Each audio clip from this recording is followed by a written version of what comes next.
G'day, my name's Tom and this is Lucy, and we're riding our motorbike from my hometown of Perth, Western Australia, all the way to my hometown of London, England. So this all started when we made the decision to move from Perth to London, and the obvious thing would have been to book plane tickets, but some of the best times of our lives have been riding motorcycles around Southeast Asia, and we came up with a plan that we would just try to ride the entire way.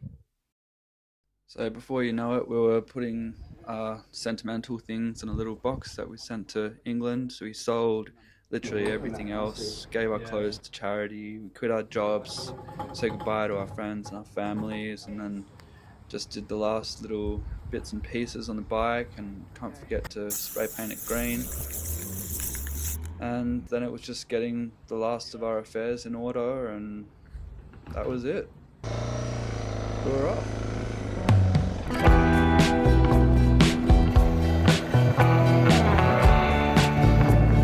Literally just ride off into the sunset. It's a feeling I can't really describe, but it was fucking awesome. We left Perth on New Year's Day, January 1st, and we were headed north. We were going through the hottest part of the country at the hottest time of the year, and our destination was Darwin, the Northern Territory.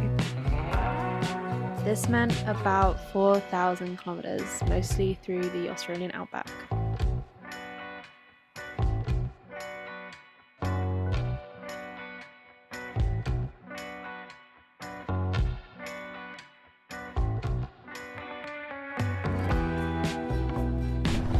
Every now and then we'd get one of these sweet boab trees to sort of take a bit of a break and hide away from the sun.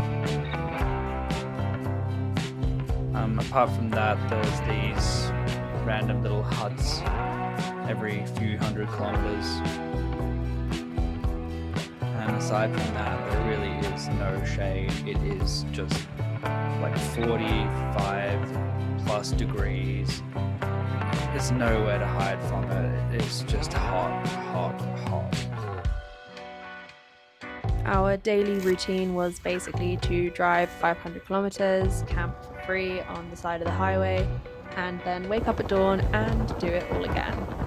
And you might be wondering why we would go so fast and skip out all of the good stuff to do on the way. Well, the reason is we've covered this route many times before working as guides. The other reason is that we did have to get to Darwin. We had a deadline. Riding after or around sunset in Australia is really dangerous, so we kind of just rode to this point where we pulled up and met this random fellow traveller. I'll just let the dogs out to do their business, and I'll be doing a cannonball run, but you picked a really good spot because there's a fucking great creek just down there. Yeah. So this is probably the pick of the all spots between all trees and colours. Yeah. I don't think I've ever said no. That was magic. So this was actually really kind of this guy. His name is Lex. He gave us 4 litres of freezing cold water and 4 beers as well. After this we had our typical tuna and noodles. Then we went out for a bit of a night walk to see if we can find some snakes, which we did. We found a golden tree snake.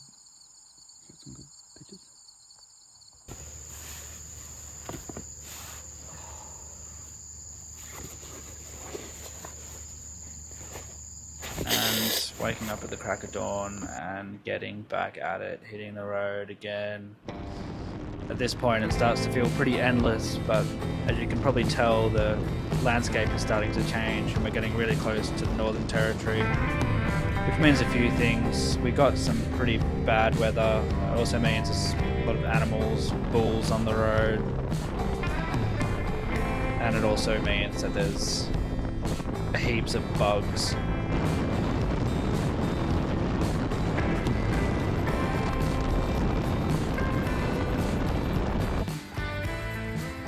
Pretty sure there is crocodiles in here. There goes Tom. And the reason I'm pretty sure of that is because that is the leg an emu. But it also means that there's some really epic national parks with great places to swim that don't have crocodiles, thankfully.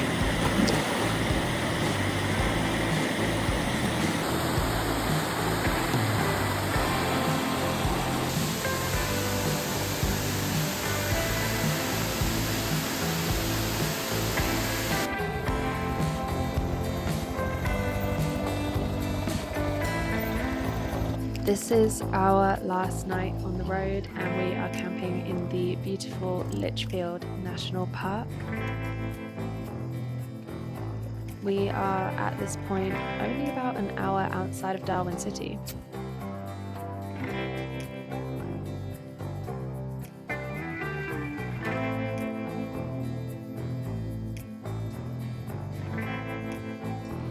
And really, that wraps up our journey from Perth to Darwin. Tomorrow we will be heading into town.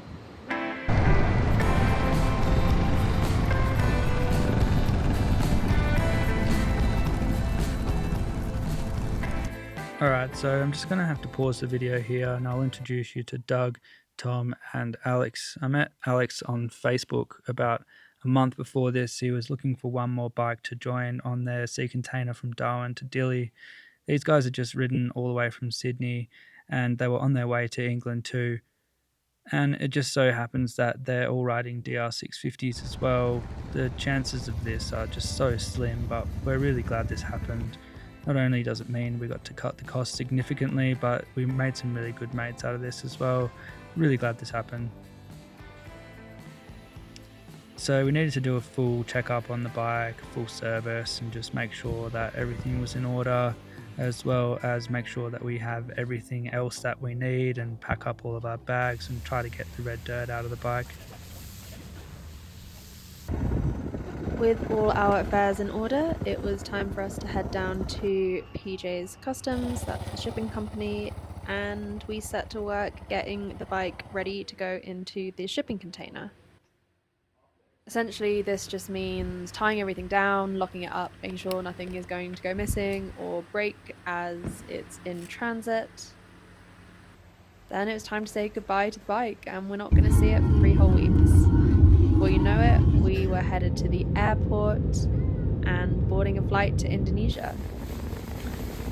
Then we were on a little boat on our way to a little island called Gili Gede.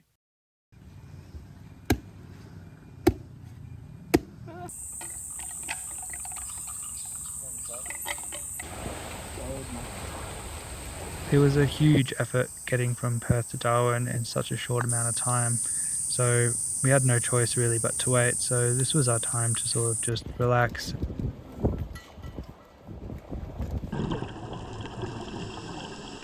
All the while, the bike is on a very slow boat making its way via Singapore. This actually crept up on us really quick, and next thing you know, we were on a plane going somewhere we've never been before and somewhere we knew very little about. Timor-Leste is Asia's newest country, having gained its independence from Indonesia in just 2002, off the back of centuries of Portuguese colonization. I will admit that we expected the country to feel a lot like Indonesia, and we were so wrong. The culture is really distinct and different to anywhere we've been before. One of the best but saddest things we did in Dili was to visit the Resistance Museum, where we learned just how recent and brutal the struggle for independence actually was. It really put into context some things we noticed around the city, like the low and very young population, the frequent blackouts, the poor infrastructure, and the fact that every other foreigner we met was an aid worker rather than a tourist. The following day, we caught up with our mates and negotiated a price with one of the local buses to take us to the logistics company.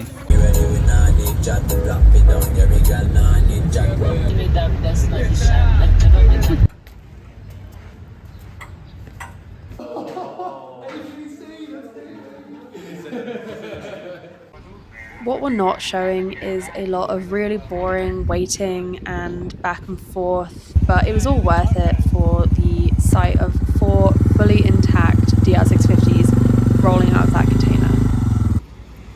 This is the one.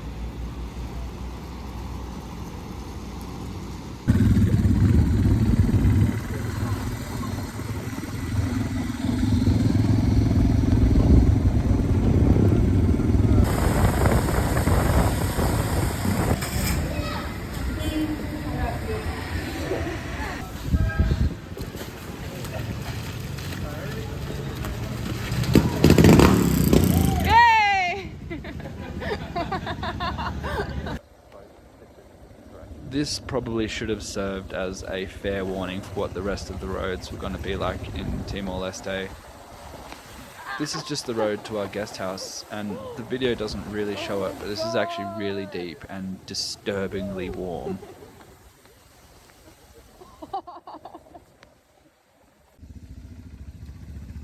And everybody being in such a good mood after getting our bikes back, it would be rude not to get a few bintangs. Probably drank a few too many. Been a pleasure so far.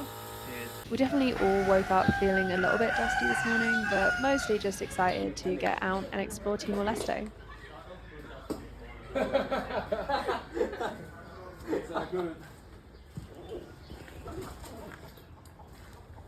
Timor, baby.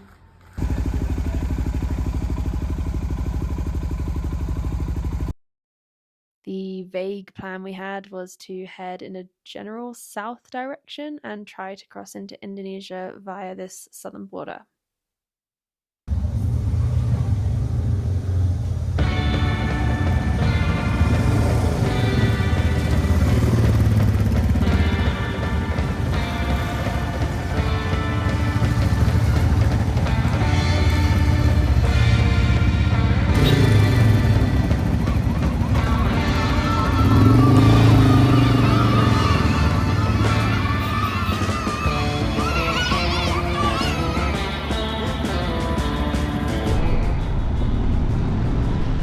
After that little send-off, we were so pumped to just get out of the city, and it was actually really easy to do.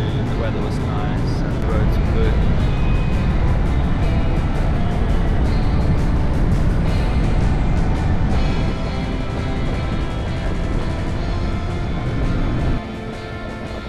But shortly after that, the weather changed, and so did the conditions of the road.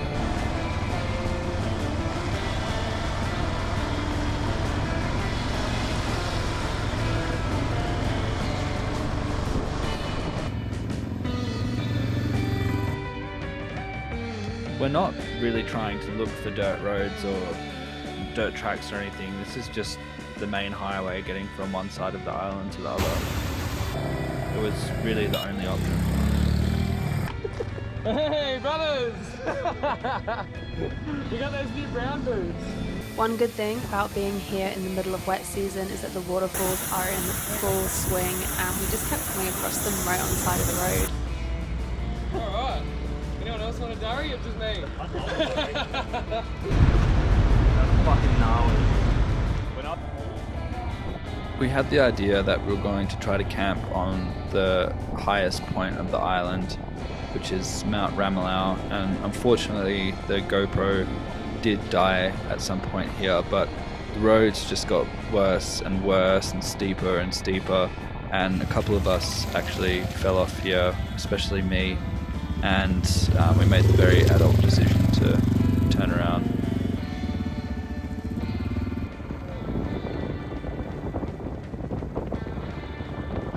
It was probably a pretty good thing, actually. We found this really cool sort of sunset spot around golden hour, and I think this is kind of when we all sort of realized that this is our life now.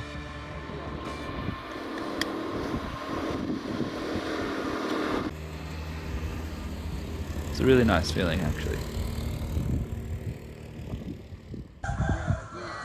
The next morning we woke up, it was already super hot, and went to the local waterfall, which was freezing cold. It was so cold that it hurt your ankles. Hurts your ankles.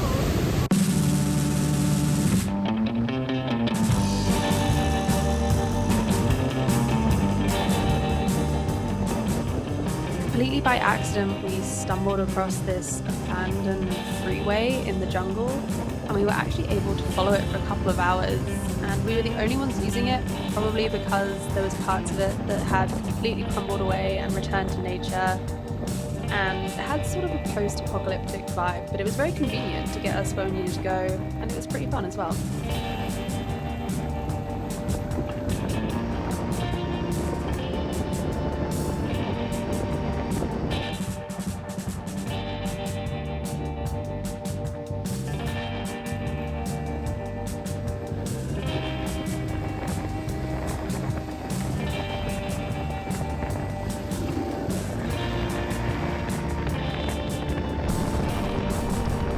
made really good time and made it to the Indonesian border on this day.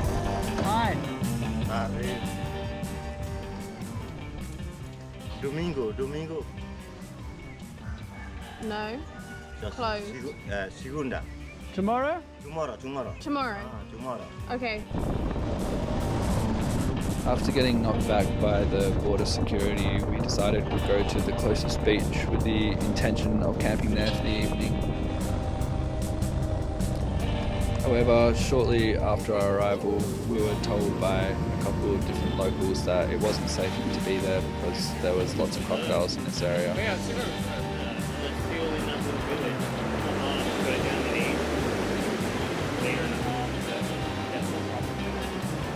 So after their warning, we decided we would go to the closest town. They're all having beers. And then we all went to the beach to sort of celebrate our last night in Timor Leste.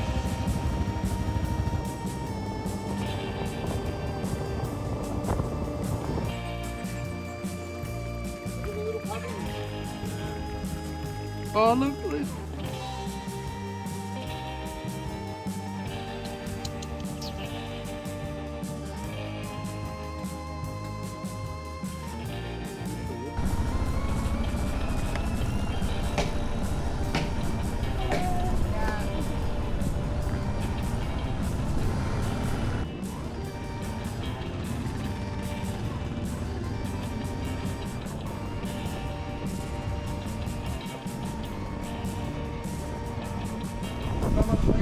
Selamat pagi.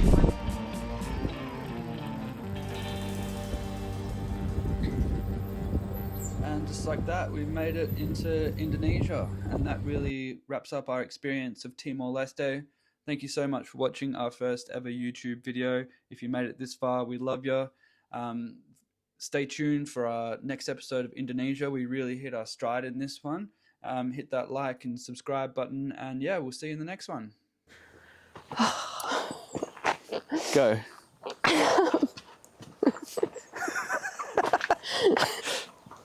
I think that might actually be funny to add that in, like at the end of the video.